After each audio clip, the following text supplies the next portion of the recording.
O Senhor me pediu para tratar hoje aqui sobre a questão do ato da graça de Deus e, quem não sabe, graça e misericórdia nas Escrituras testemunha da parte de Deus um ato específico dele em favor daquele que está na posição de um condenado. Tá? Uma posição imerecível. E toda a raça humana está debaixo dessa condição, segundo os Escritos, e o messianismo que se cumpriu em Jesus. De capa a capa nessa escritura, você não vai conseguir ter outra ideia sobre salvação, senão esta, de que a graça de Deus chega para nós por necessidade, e esta graça direcionada da parte dele, que atende a essa necessidade, prega isso, que Deus tem um plano, que Deus ele tem um propósito, para a humanidade viver, desde Adão. Bom, mas muitos pensadores já se passaram dentro da igreja e tiveram uma interpretação própria sobre isso. Sobre a graça de Deus e, mais específico, a salvação. São inúmeros os pensamentos, diversos pensamentos, mas o interessante é que nós só temos uma escritura. Tanta ideia e uma só fé.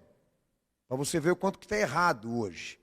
A situação da igreja desde muito tempo lá atrás, eu não vou entrar muito nesse método. Mas em compensação, a interpretação da salvação de Deus, ou seja, por quem Deus salva ou como Ele salva, essa interpretação não sai do homem, não vem do homem. A igreja não tem esse poder. E nenhum homem. A interpretação de como Deus salva ou por quem Ele salva, isso vem direto dele, de uma raiz dele. Isso é ciência, senhoras. Tá? A gente costuma dizer aqui de púlpito, é o veredito. O veredito tem que sair de Deus, não tem que sair do homem. Obviamente, se você filosofar sobre isso, você vai chegar a uma conclusão de uma ideia, de um pensamento seu. Mas, uma suposição. Por quê? Porque você não pode dar 100% de garantia que você vai se salvar, baseando-se na razão e no pensamento de alguém como você. Para garantir que realmente esse conhecimento e essa doutrina vá te salvar na sua obediência, você tem que confirmar que Deus disse isso. Isso não tem que sair de você. Então nós respeitamos essa ciência, eu venho pregando muito sobre isso e dizendo a vocês. A ciência da fé verdadeira, ela prega uma ação de Deus, ela prega a sua personificação, ou seja, quando Deus ele se faz Ele mesmo e prega sobre Ele mesmo aquilo que Ele quer que o homem saiba. Isso é Escritura Sagrada. Mas como não é o meu propósito com você hoje aqui, falar disso, mas se voltar inteiramente à questão da interpretação da salvação dele, tá? Eu queria trazer de púlpito uma ideia sobre salvação que corre na igreja até o dia de hoje.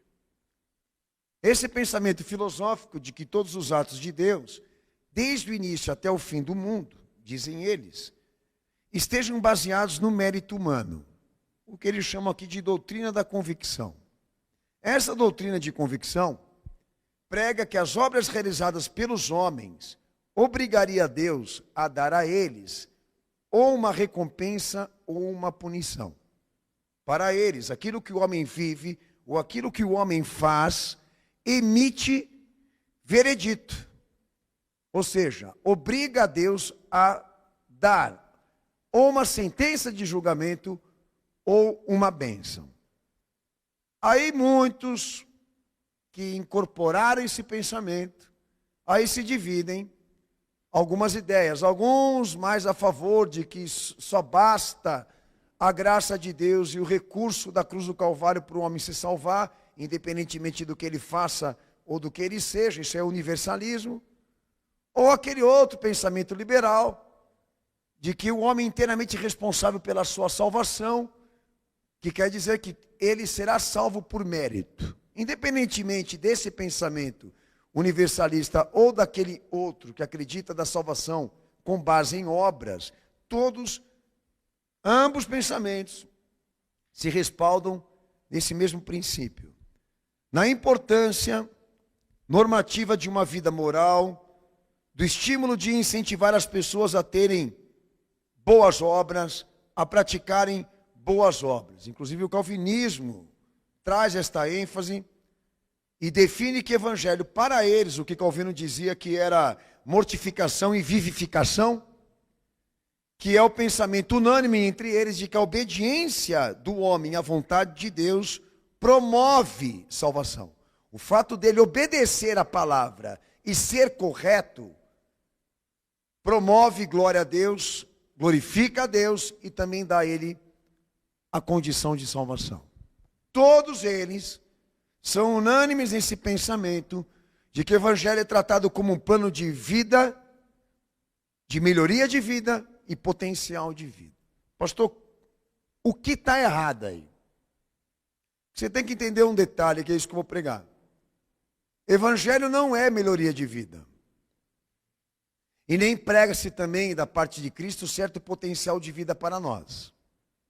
O plano não é melhorar o homem. O plano é esse, de que a vida de Cristo se cumpra nele. Que é bem diferente. Você quer melhoria de vida, você quer religião. Se você quer a fé por Jesus, então você assume isso, a incorporação do plano da vida dele. Então, por mais que uns sejam liberais para um lado, outros sejam liberais para o outro, todos eles são materialistas. Todos esses conceitos aqui liberais. Inclusive, se jogam por trás dessa ênfase da vida correta, da vida moral, da vida ética, que em toda religião se preserva também e se valoriza. E eles querem exatamente chamar isso de evangelho. Que a partir do momento que o homem ele é reconstruído na sua vida econômica, na sua vida social, na sua vida sentimental, de que ele cumpre a lei, de que ele cumpre a Constituição, ele deve ser considerado um servo de Deus, até um cristão. De que a tarefa da vida cristã é essa aqui. É estar associada às boas obras, porque é isso que vai garantir a ela a concessão da salvação, da graça de Deus, até de uma vida eterna. Só que isso está contra a Escritura. A moral para nós, ela não é o que eles chamaram aqui de emissão de veredito. Não é o objeto e o alvo da avaliação de Deus. O fato do homem ser correto não quer dizer nada. Para o evangelho, o que define a salvação de uma pessoa é isso, é de quem ela é. Agora, obviamente, muitos de vocês vão ser alvos de coisas que eu vou falar aqui em cima desse púlpito e vão se sentir afetados, porque de repente você vai ter essa impressão de mim, que eu estou querendo desqualificar o ser humano e rebaixá-lo. A minha intenção não é essa. A minha intenção com você aqui é entender sobre a salvação que Jesus desceu aqui nesse mundo para pregar. Ou para que tipo de pessoa ele prometeu. Ou os meios e o princípio que devem ser obedecidos por nós para que esse direito, esse mérito seja alcançado. Por cada um aqui. Mas é importante eu reforçar, porque emoldurar esse conceito dentro da igreja, e hoje a coisa é tão séria, que não importa como esse indivíduo professa Jesus, ou se ele professa Jesus, importa que ele tenha vida boa e seja correto. De onde vocês tiraram isso aí? Que ser bom leva para o céu. Ou ter uma boa vida aqui nesse mundo te garante alguma coisa com Deus. Ou seja um indicativo de que Deus tenha te abençoado. Se eu for levar em conta esses atributos materialistas, senhores, não existe instituição mais poderosa no que diz respeito à vida e poder de vida do que a maçonaria. Então se esparrama a graça de Deus para qualquer tipo de indivíduo e qualquer tipo de pessoa. Não há mais uma referência exata disso, exclusiva disso. É para todo mundo agora, virou farra.